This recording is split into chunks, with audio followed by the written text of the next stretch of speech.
নমস্কার, SP family ব্লগে আপনাদের সবাইকে স্বাগত জানিয়ে শুরু করছি আজকে নতুন একটি ভিডিও। তো আজকে আমি বানাবো লাল লাল ঝাল ঝাল চিকেন কষা। তো প্রায় 1 মাস পর আমাদের বাড়িতে চিকেন এলো, আর অনেকটা মতনই চিকেন এনেছে, প্রায় 1 কেজি 250 মতো চিকেন আছে। তো প্রথমেই আমি চিকেনটাকে ম্যারিনেট করে নেব। প্রথমেই দিয়ে দিলাম নুন, হলুদ আর একটু সর্ষের তেল, আর দিয়ে দেব পাতিলেবুর রস দিয়ে প্রায় 1 ঘন্টা মতো চিকেনটাকে আমি ভালো করে ম্যারিনেট করে রেখে দেবো। আর ততক্ষণে আমি পেঁয়াজ, রসুন এগুলো কেটে নেব, আলু কেটে নেব আর মশলাটা বেটে নেব। তো এবার ভালো করে মাংসটাকে আমি একটু মাখিয়ে নিই। তো তারপর এটাকে ঢাকা দিয়ে রেখে ফিরে আসছি 1 ঘন্টা পর হাতের কাজগুলো সেরে। তো এই যে আমার সব কাজ হয়ে গেছে, এবার চলে এলাম মাংসটা রান্না করব বলে। তো প্রথমেই গ্যাস অন করে কড়াই দিয়ে দিলাম সর্ষের তেল। এবার এই তেলের মধ্যে আলুগুলোকে ভালো করে নুন হলুদ মাখিয়ে ভেজে নেব, বেশ লাল লাল করে ভেজে নেব। তো আমাদের এখানে প্রায় 1 মাস হতে যাচ্ছে, একদম 1 মাস ধরে টানা বৃষ্টি হচ্ছে। তো এই বৃষ্টিতে আর ভাল লাগছে না, তাই ভাবলাম আজকে একটু ভালো করে কষা কষা করে চিকেন রান্না করি।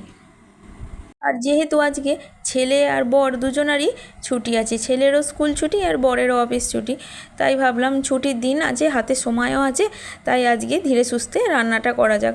কারণ অফিসের রান্নার ভাত থাকলে তো তাড়াতাড়ি এই মাংস রান্না করা হয় না, হয়ে ওঠে না, তাই সিম্পলের ওপর রান্না করি। তো আজকেই ভাবলাম হাতে যখন সময় আছে তো ভালো করে একটু মাংসটা রান্না করি। তো এবেলার দিকে এখন বৃষ্টিটা পড়েনি, একটু বন্ধই আছে। তো কদিন ধরেই খুব টানা বৃষ্টি হচ্ছিল। তো এই দেখুন আমার কী সুন্দর আলুগুলো লাল লাল করে ভাজা হয়ে গেছে। এবার ওই তেলের মধ্যেই দিয়ে দিলাম 5 ফোড়ন, শুকনো লঙ্কা আর দিয়ে দিলাম তেজপাতা, দিয়ে এবার দিয়ে দেব পেঁয়াজগুলো। তো আমার যেহেতু মাংসের পরিমাণটা অনেকটা, তাই পেঁয়াজের পরিমাণটাও আমি অনেকটাই দিয়েছি, অনেকটাই পেঁয়াজ আছে এখানে। তো এই এতটা পেঁয়াজ ভাজতে আমার অনেকটাই সময় লাগবে, তাই পেঁয়াজগুলো যাতে তাড়াতাড়ি ভাজা হয়ে যায় তার জন্য আমি একটু নুন দিয়ে দিলাম। তো এই যে ভালো করে নেড়ে চেড়ে পেঁয়াজগুলো ভেজে নিচ্ছি। পেঁয়াজগুলো খানিকটা ভাজা হলে তারপর আমি এই যে মাঝখানটা একটু ফাঁকা করে এবার এখানটায় দিয়ে দেব রসুন কুচি। আমি রসুনটাকে কুচি কুচি করে নিয়েছি, আপনারা চাইলে রসুনটাকে বেটে নিতেও পারেন। তো আজকে যেহেতু মাংস রান্না হচ্ছে, তাই দুবেলাই আমাদের এই মাংস দিয়ে হয়ে যাবে, রাত্রে আর রান্নার চিন্তা করতে হবে না, যেহেতু মাংসটা অনেকটা পরিমাণেই রান্না হচ্ছে।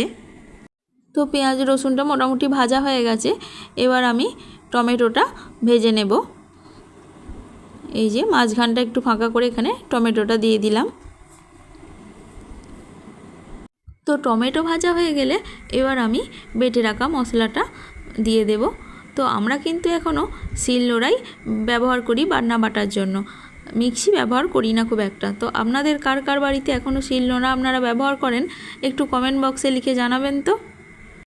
তো এই যে একদম টমেটো পেঁয়াজ একদম পুরো ভাজা ভাজা হয়ে গেছে। তো এবার আমি দিয়ে দেব মশলাটা, দিয়ে একদম ভালো করে কষাবো। আর মশলা যত বেশি কষানো হবে তত কিন্তু খেতে টেস্ট হবে। তো মশলা দিয়ে এবার মশলার বাটি ধোয়া জলটাও দিয়ে দিলাম। এবার কিন্তু ভালো করে কষানোর পালা, আর সাথে দিয়ে দেব হলুদ গুঁড়ো আর লঙ্কা গুঁড়ো।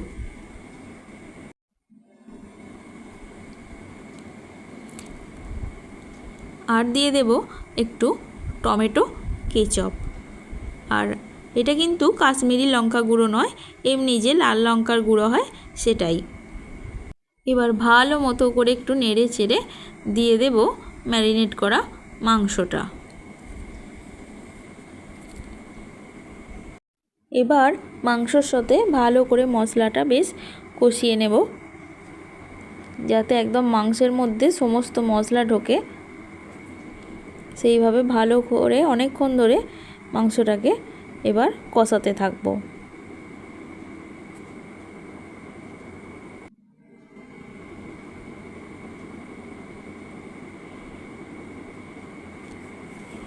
তো এবার মাংসটাকে একটু ঢেকে দেব।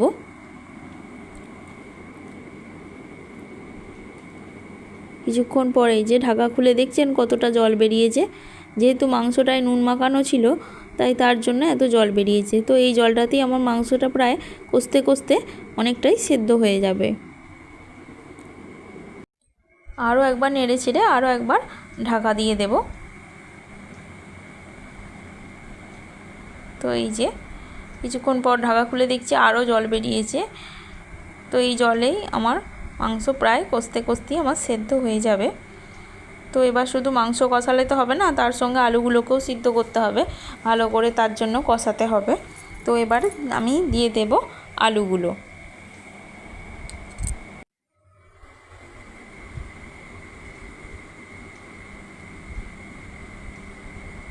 তো এই যে আলুগুলো দিয়ে এবার ভালো করে আমি অনেকক্ষণ ধরে কষাবো, যতক্ষণ না এই জলটা শুকিয়ে যায়। তো এই যে কষতে কষতে আমার জল প্রায় শুকিয়ে গেছে। এবার আমি এতে গরম জল দিয়ে দেব। আমি এই পাশের ওভেনটাতেই গরম জল করছিলাম এতক্ষণ ধরে। তো সেই জলটা আমার এবার দিয়ে দেব এর মধ্যে। তো আমি মাংসেতে সাধারণত গরম জলই বেশি ব্যবহার করি, ঠান্ডা জল দিই না। তো আমার মনে হয় ঠান্ডা জলের থেকে গরম জল দিলেই মনে হয় একটু বেশি ভালো হয়। তো এবার দিয়ে দেব স্বাদ মতো নুন। তো যেহেতু আমি আগে মাংস ম্যারিনেট করার সময় নুন দিয়েছিলাম, পেঁয়াজ ভাজার সময় একটু নুন দিয়েছিলাম, তাই সেই রকম ভেবেই আমাকে নুনটা একটু দিতে হয়েছে। তো এই যে আমার মাংসর ঝোল ফুটে প্রায় রেডি হয়ে গেছে। আর আমি মাংসের মধ্যে একটু দিয়েছিলাম সামান্য চিনি, তো সেটা আমি স্কিপ করে গেছি। এই দিয়ে দিলাম একটুখানি চিকেন কারি মশলা, ব্যাস দিয়ে 2 মিনিট মতো রেখে এবার আমি নামিয়ে নেব। আমার মাংসের ঝোল প্রায় হয়ে গেছে।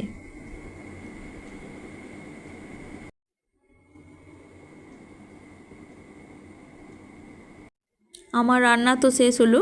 আর এই দিকে ছেলের যেহেতু আজকে স্কুল ছুটি আছে, তাই ছেলের বন্ধুরা এসেছে আমাদের বাড়িতে খেলতে।